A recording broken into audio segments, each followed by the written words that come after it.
Hello friends, आप सभी का स्वागत है आपका अपने यूट्यूब चैनल नूतन एकेडमी पे। तो हम लोग बेहतरीन चैप्टर आप लोग पढ़ रहे थे, अपना वेक्टर शुरू किए थे, स्टार्ट किए थे। मोस्ट इम्पॉर्टेंट चैप्टर था। तो जो है आज हम लोग इसके जो है पार्ट 2 पे बात करेंगे। पार्ट 1 आप लोगों ने देख लिया होगा। पार्ट 1 वेक्टर का हम लोग बेसिक कॉन्सेप्ट इसका देखे थे वेक्टर का। तो अगर आप लोग न्यू स्टूडेंट हो तो वीडियो को जितना हो सके लाइक कीजिए, इस चैनल को सब्सक्राइब कीजिए और जितना हो सके शेयर कीजिए, ठीक है। तो हम लोग पढ़ रहे हैं वेक्टर, जिसमें से हम लोगों ने पार्ट 1 में इम्पॉर्टेंट इसके कुछ बेसिक कॉन्सेप्ट पे हम लोगों ने बात किया था। तो लास्ट क्लास में हम लोगों ने क्या बोला था कि वेक्टर के बारे में हम लोग क्या कर रहे थे कि वेक्टर वैसे क्वांटिटी हैं जिसमें मैग्नीट्यूड हो, डायरेक्शन हो और ओबे करे वेक्टर लॉ ऑफ एडिशन। इस पर हम लोग बात कर रहे थे। मैंने आपको एग्जाम्पल भी दिया था कौन सा एल्जेब्रिक सम किसको कहते हैं, वेक्टर लॉ ऑफ एडिशन किसको कहते हैं। वेक्टर लॉ ऑफ एडिशन कहने का मतलब है कि डायरेक्शन की वजह से उसमें सारा कॉन्सेप्ट जो है चेंज हो जाते हैं, जो सिंपल एडिशन की वजह से, ठीक है। तो हम लोग बेस वेक्टर पढ़ रहे थे जिसमें से वेक्टर लॉ ऑफ एडिशन बात किए थे। तो मैंने आपको बताया था कुछ ऐसे क्वांटिटी भी हैं जो वेक्टर मैग्नीट्यूड और डायरेक्शन होने की वजह से भी, जिसमें मैग्नीट्यूड भी हो और डायरेक्शन भी हो, बट वो क्या है, वेक्टर नहीं है। जैसे मैंने आपको एग्जांपल दिया था करंट। वेक्टर क्या बताया था कि जो मैग्नीट्यूड भी हो, डायरेक्शन भी हो, बट उससे हमें वेक्टर नहीं कह सकते हैं। जैसे मैंने एग्जांपल दिया था करंट का। तो उस पर आज हम लोग वहीं से क्या करेंगे, स्टार्ट करेंगे, ठीक है। तो शुरू किया जाए। तो करंट पे हम लोग बात करेंगे आज। सपोज कीजिए कोई एक पॉइंट है किसी वायर पे, यहाँ से आपको करंट आ रहा है 3 एम्पियर, ठीक है। यहाँ से आ रहा है आपको 2 एम्पियर। ये पॉइंट क्या है, जंक्शन है, ठीक है। और यहाँ से कितना अमाउंट करंट एग्जैक्ट होगा, कितना अमाउंट ऑफ करंट निकलेगा, तो दोनों के एल्जेब्रिक सम से 3 एम्पियर प्लस 2 एम्पियर 5 एम्पियर। कितना एम्पियर, 5 एम्पियर करंट क्या होगा, यहाँ से एग्जैक्ट होगा। इसको बोलते हैं, इसको पढ़ेंगे हम लोग जब इलेक्ट्रिक करंट में किरचॉफ्स लॉ पे पढ़ेंगे, फर्स्ट लॉ सेकेंड लॉ पे।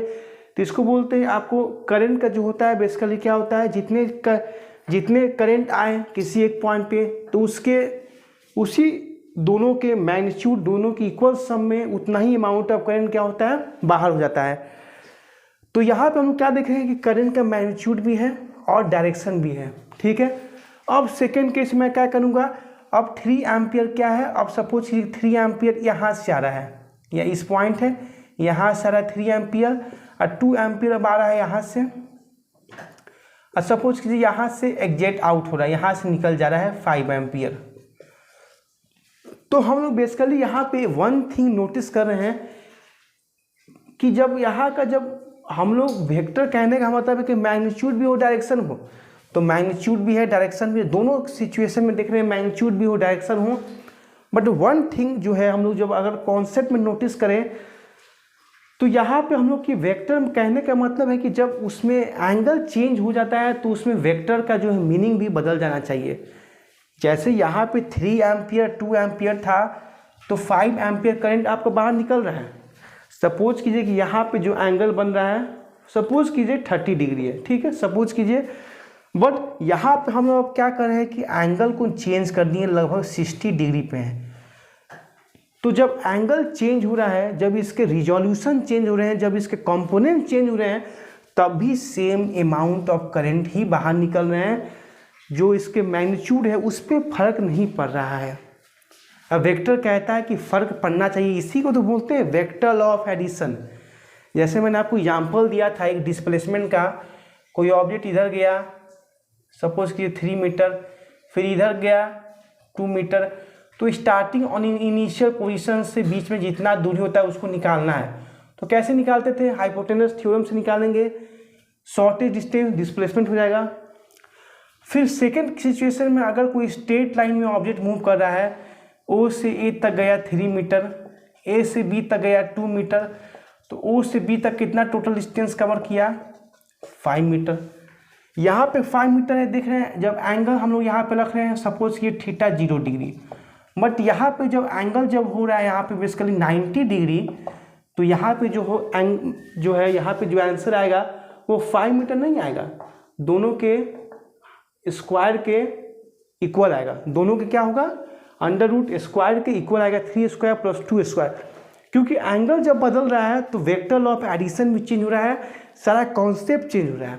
बट करंट के में हम लोग देख रहे हैं कि एंगल बदले या कुछ भी बदले, करंट का जो मैग्नीट्यूड है वो सेम अमाउंट में ही निकल रहा है। यहाँ पे एंगल 30 डिग्री था तो 5 एम्पियर निकला, यहाँ पे जब एंगल 60 डिग्री हुआ तब भी 5 एम्पियर निकल रहा है। तो इससे हम लोग क्या नोटिस कर रहे हैं कि करंट जो है मैग्नीट्यूड भी है, डायरेक्शन है, तब भी वेक्टर नहीं है। इसीलिए हम लोग इसको कहते हैं टेंसर क्वांटिटी। टेंसर इसको बोलते हैं हम लोग, करंट को क्या बोलते हैं, टेंसर। ठीक है, तो ये कॉन्सेप्चुअल बात है, इसको नोट डाउन कर लीजिएगा। ठीक है, तो आप लोग ये समझ रहे होंगे। अब हम लोग पढ़ेंगे, आप क्लास को मूव ऑन करेंगे नेक्स्ट टॉपिक से, that is our notation of vector. अब वेक्टर को हम लोग कैसे रिप्रेजेंट करते हैं, कैसे वेक्टर को हम लोग रिप्रेजेंट करते हैं। ठीक है, तो note down notation of vector. Notation of vector, कैसे हम लोग वेक्टर को क्या करते हैं, रिप्रेजेंट करते हैं।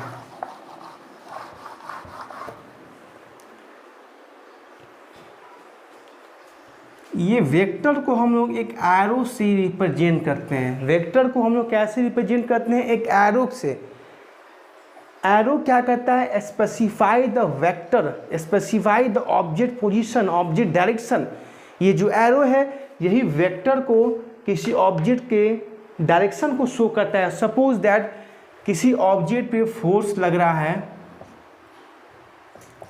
10 न्यूटन इन ईस्ट डायरेक्शन, इन ईस्ट डायरेक्शन। फोर्स क्या है, हमारा एक वेक्टर क्वांटिटी है। तो किसी क्वांटिटी को अगर वेक्टर से रिप्रेजेंट करना है तो कुछ नहीं करना है, उसके ऊपर एक एरो रिप्रेजेंट कर देना है कि फोर्स क्या है, एक वेक्टर क्वांटिटी है। एरो से उसको नोट डाउन कर देना है। तो 10 क्या हुआ बताइए, 10 हमारा मैग्नीट्यूड है, मैंने बताया था। न्यूटन क्या है, उसका यूनिट है। और ईस्ट क्या है, वो डायरेक्शन शो कर रहा है। इस वजह से क्या हुआ, फोर्स क्या है, हमारा एक वेक्टर क्वांटिटी है। तो 10 न्यूटन कहने का मतलब है किसी ऑब्जेक्ट पे फोर्स लग रहा है 10 न्यूटन इन ईस्ट डायरेक्शन में। ईस्ट डायरेक्शन में किसी ऑब्जेक्ट पे फोर्स लग रहा है 10 न्यूटन इन ईस्ट डायरेक्शन। तो ये जो एरो है यही जो है वेक्टर का डायरेक्शन बताता है, यही जो है, इसी पे कॉन्सेप्ट है। अगर कोई बोले नॉर्थ डायरेक्शन तो ऐसे हो जाएगा, साउथ तो ऐसे हो जाएगा। तो मतलब कहने का मतलब कि डायरेक्शन अगर चेंज करेंगे तो सारा कॉन्सेप्ट भी क्या हो जाएगा, चेंज हो जाएगा। तो वेक्टर को हम कैसे रिप्रेजेंट करते हैं, एरो से। ये जो एरो है हमें डायरेक्शन बताता है। और जो ये एरो का जो लेंथ है, देख रहे होंगे, जो एरो का ये जो लेंथ है वो बताता है ऑब्जेक्ट का मैग्नीट्यूड। 10 न्यूटन, तो सपोज कीजिए ये 10 क्या है, ये एरो का लेंथ है। और ईस्ट डायरेक्शन, ये एरो डायरेक्शन शो कर रहा है कि ऑब्जेक्ट पे कहाँ फोर्स लग रहा है। अगर वेलोसिटी क्या है, वेक्टर क्वांटिटी है, तो ऐसे शो करेंगे 5 मीटर पर सेकेंड इन नॉर्थ डायरेक्शन। तो ऐसे शो कर देंगे 5 मीटर पर सेकेंड इन नॉर्थ डायरेक्शन। तो ये जो यूनिट, ये जो लेंथ देख रहे हैं वो क्या शो कर रहा है, मैग्नीट्यूड। और जो ये एरो है वो क्या शो कर रहा है, उसका डायरेक्शन। ठीक है, तो ये हम लोग पढ़ लिए नोटेशन ऑफ वेक्टर और रिप्रेजेंटेशन ऑफ वेक्टर पे हम लोगों ने बात कर ली। अब बात करेंगे हम लोग कुछ इसके नेक्स्ट कॉन्सेप्ट पे। ये आप लोग समझ लिए होंगे, नोटेशन ऑफ वेक्टर और रिप्रेजेंटेशन ऑफ वेक्टर पे। तो अगला हम लोग का जो कॉन्सेप्ट होगा, और हम लोग अब जो टाइप्स ऑफ वेक्टर पर हम लोग बात करेंगे। किस पे बात करेंगे, टाइप्स ऑफ वेक्टर। तो हमने अभी तक क्या क्या पढ़ा, वेक्टर के किसे कहते हैं, वेक्टर के कुछ कॉन्सेप्ट, कौन कौन सा वेक्टर है, कौन सा स्केलर है, कुछ वैसे क्वांटिटी जो वेक्टर के डिफिनेशन को ओबे करते हैं, उसके बावजूद भी वो वेक्टर नहीं है, जैसे करंट आपने देखा। फिर वेक्टर को कैसे हम लोग रिप्रेजेंट करते हैं वो भी आप लोग देख लिए। अब आइए कि वेक्टर कितने प्रकार के होते हैं, types of vector. Types of vector, types of vector पे हम लोग बात करेंगे। तो पहला वेक्टर आपका होता है equal vector, equal vector, equal कहने का मतलब है कि इक्वल हो, इक्वल कहने का मतलब है कि वो इक्वल हो, मैग्नीट्यूड में भी वो इक्वल हो और डायरेक्शन में भी वो इक्वल हो। जैसे टू वेक्टर दो वेक्टर को हम लोग इक्वल कहेंगे कब, इफ सपोज कीजिए ये ए वेक्टर है और ये आपका क्या है वी वेक्टर, तो two vector A vector and B vector are called equal vector if they have the same magnitude and if they have the same direction। A vector और बी वेक्टर इक्वल कब होंगे, जब इनके magnitude equal होंगे और इनके direction एक होंगे, तभी इनको हम लोग इक्वल कह सकते हैं। अगर ये ए वेक्टर का मैग्नीट्यूड जो है 2 है, मैग्नीट्यूड की मैं बात कर रहा हूँ, और बी, तब तो बी का भी मैग्नीट्यूड क्या होना चाहिए, 2 होना चाहिए। अगर ये राइट डायरेक्शन में है तो ये भी राइट डायरेक्शन में होना चाहिए, मतलब मैग्नीट्यूड भी इक्वल होना चाहिए और डायरेक्शन भी इक्वल होना चाहिए। Second, unequal vector, unequal vector, unequal vector किसको कहेंगे, टू वेक्टर ए वेक्टर और बी वेक्टर। जैसे देखिएगा ये आपका ए वेक्टर है और ये आपका वी वेक्टर है, तो ए वेक्टर और बी वेक्टर आर अनइक्वल। दो वेक्टर को अनइक्वल कब कहेंगे, जब इनका मैग्नीट्यूड डिफर होना चाहिए और डायरेक्शन भी, दोनों डिफर होना चाहिए, मैग्नीट्यूड भी चेंज होना चाहिए। अगर ये 2 है तो ये 5, किसी ऑब्जेक्ट पे फोर्स लग रहा है 2 न्यूटन इन नॉर्थ डायरेक्शन, तो बी पे लगेगा 5 न्यूटन, कोई मैग्नीट्यूड होता है, हो सकता है 5, 6, 10, तो मतलब डायरेक्शन अपोजिट होना चाहिए। अगर ये नॉर्थ है तो साउथ, मतलब तभी हम इसको कहेंगे अनइक्वल। अनइक्वल इसका कहने का ही मतलब है कि magnitude direction both are differ to each other. Okay, आइए थर्ड वेक्टर पे बात करेंगे, आएंगे लाइक वेक्टर। लाइक वेक्टर किसको कहते हैं, तो टू वेक्टर, आपका ए वेक्टर और बी वेक्टर, इसको लाइक कहते हैं, या बेसिकली इसको हम अगर लिख सके तो पैरेलल वेक्टर, पैरेलल वेक्टर। तो दो वेक्टर, टू वेक्टर को पैरेलल कब कहेंगे, जब दोनों के बीच में जो एंगल होना चाहिए, जो थीटा होना चाहिए, वो 0 डिग्री और they have the same direction.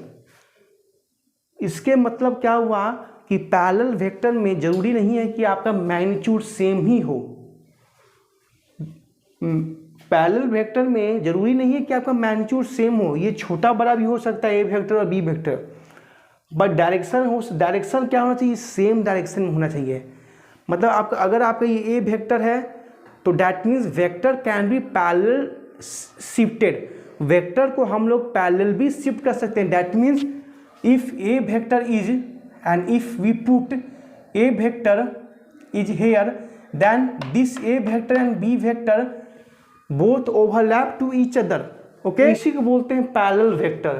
Fourth vector is anti parallel vector. Anti parallel vector मतलब दैट मीन्स अगर आपका ये ए वेक्टर है, अगर आपका ये ए वेक्टर है, ठीक है, फिफ्थ वेक्टर आपका ये जीरो वेक्टर।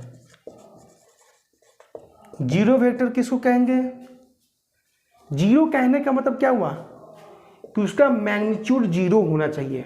जैसे डिस्प्लेसमेंट, अगर हम लोग यहाँ से स्टार्ट किए या फिर उसी पॉइंट पे आके रुक गए, जहाँ से स्टार्ट किया वही आके रुक गए, तो हमारा डिस्प्लेसमेंट क्या हुआ, 0, क्योंकि डिस्प्लेसमेंट क्या है, एक वेक्टर है। एक एग्जाम्पल के रूप में आपको समझाया तो डिस्प्लेसमेंट क्या है, 0 है, तो 0 कहने का मतलब उसका मैग्नीट्यूड 0 हो, बट डायरेक्शन में भी आर्बिट्रियरी। डायरेक्शन को हम लोग क्या बोलेंगे, इसको अलग इंग्लिश में बोलते हैं arbitrary. That means vector which is 0 in magnitude but direction में be in random, that is it not in specified whether it is north, in south, east और west. there is not a proper direction in which we identify where object moves. Okay, we cannot identify the object moves in which direction, because 0 means it has 0 magnitude, but we cannot say the object have 0 magnitude in which direction, because direction may be arbitrary. Object has free to move in random direction. Okay, suppose displacement, if the object start from the initial point and comes to initial point, the net displacement is 0. So 0, that means object has 0 magnitude, but we cannot say object comes from which direction. It cannot be identified whether it comes from north direction, south direction, east direction or west direction. Okay, is it understood? Next vector is 6 collinear vector. Collinear मतलब वैसे vector जो एक ही line में आए, दो vector और उससे अधिक वेक्टर को हम लोग कोलिनियर कहेंगे तब जब वो एक ही लाइन में आए, कोलिनियर एक ही लाइन में वो आना चाहिए। ए वेक्टर ये है, बी वेक्टर है, तो ए वेक्टर और बी वेक्टर कोलिनियर होंगे जब वो एक ही लाइन में आएंगे। ठीक है, नेक्स्ट वेक्टर पढ़ेंगे सिस्ट वेक्टर। आज हम लोग टाइप्स ऑफ वेक्टर को फिनिश कर देंगे। 7th वेक्टर हम लोग पढ़ेंगे। 7th vector is our coplanar vector.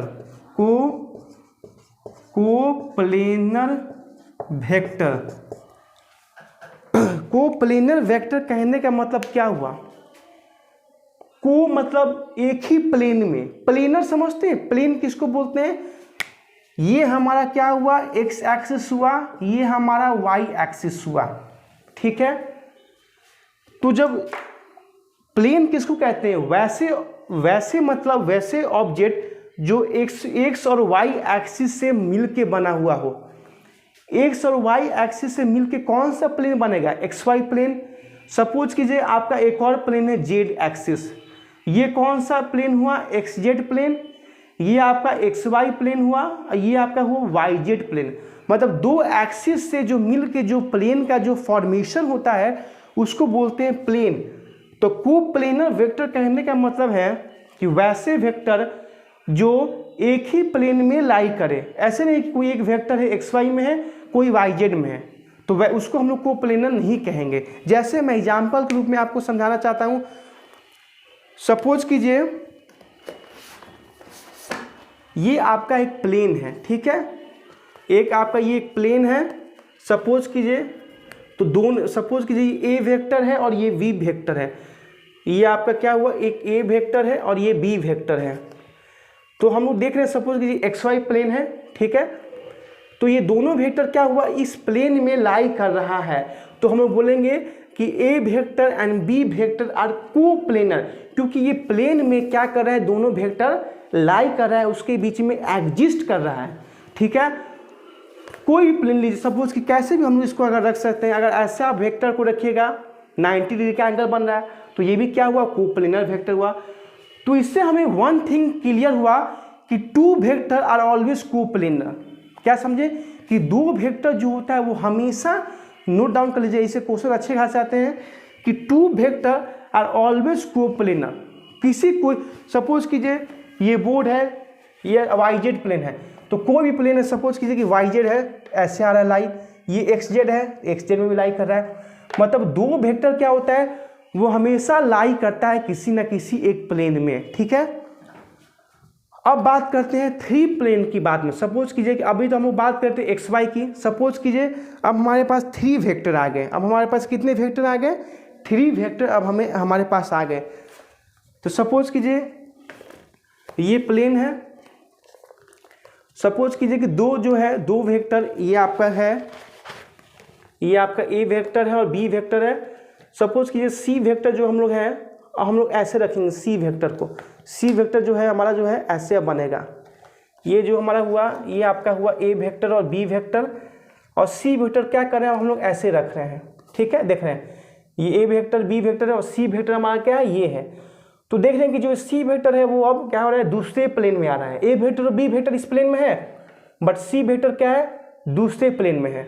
अब आइए, अब हम लोग, अब देखिए अब देखिए ये जो ये तीनों वेक्टर है क्या हो रहा है, एक ही प्लेन में आ रहे हैं, तो क्या कहेंगे, ये जो तीनों वेक्टर है क्या है, कोप्लेनर है, एक ही प्लेन में आ रहे हैं।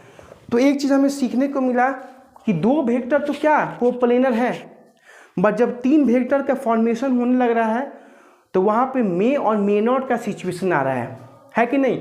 अगर ये एक्स वाई प्लेन है तो तीन वेक्टर अगर यहाँ पे हम लोग रख रहे हैं, सपोज कीजिएगा, एक मिनट, ये आपका 2 वेक्टर है, अगर ये देख रहे हैं, अगर ये 3 वेक्टर यहाँ पे रख दिए, अगर यहाँ पे ये 3 वेक्टर है, देख रहे होंगे 2 वेक्टर एक्स वाई में है, बस जो तीसरा वेक्टर है अब दूसरे प्लेन में आ गया है, सपोज कीजिए एक्स जेड प्लेन में आ गया है, तो ये 2 वेक्टर क्या है, कोप्लेनर है। तो 3 वेक्टर जो होता है मे और मे नॉट भी कोप्लेनर। अब अगर हम लोग 3 वेक्टर को अगर ऐसे रखेंगे तो ये क्या है, कोप्लेनर है, क्योंकि तीनों वेक्टर को क्या है, एक ही प्लेन में रख रहे हैं। तो जब 3 वेक्टर का सिचुएशन आ गया तो वहाँ पे मे और मे नॉट का कंडीशन आ जाएगा। लास्ट वेक्टर नोट डाउन कर लीजिए, concurrent vector. Concurrent vector, concurrent कहने का मतलब है कन प्लस करेंट, एक ही पॉइंट पे वेक्टर का ओरिजिनेशन और इनिशिएशन स्टार्टेशन होना, ठीक है। ये अगर एक पॉइंट है, यहाँ से सपोज किसी ऑब्जेक्ट पे फोर्स लग रहा है 10 न्यूटन, बहुत सारे ऑब्जेक्ट पे फोर्स लग रहा है 10 न्यूटन, एक इस डायरेक्शन में, एक इस डायरेक्शन में, एक इस डायरेक्शन में, तो जितने सारे फोर्स यहाँ से निकल रहे हैं तो क्या हो रहे हैं, निकल रहे हैं तो एक ही पॉइंट से निकल रहे हैं, तो ये जो ऑब्जेक्ट है इस सारे फोर्स के लिए क्या हो जाएगा, कनकरेंट हो जाएगा, क्योंकि जितने सारे फोर्स हैं एक ही पॉइंट से निकल रहे हैं, यानी कि एक आपका यहाँ से निकल रहा है तो एक यहाँ से निकल रहा है, नहीं, एक ही से सबसे स्टार्टेशन है, ठीक है।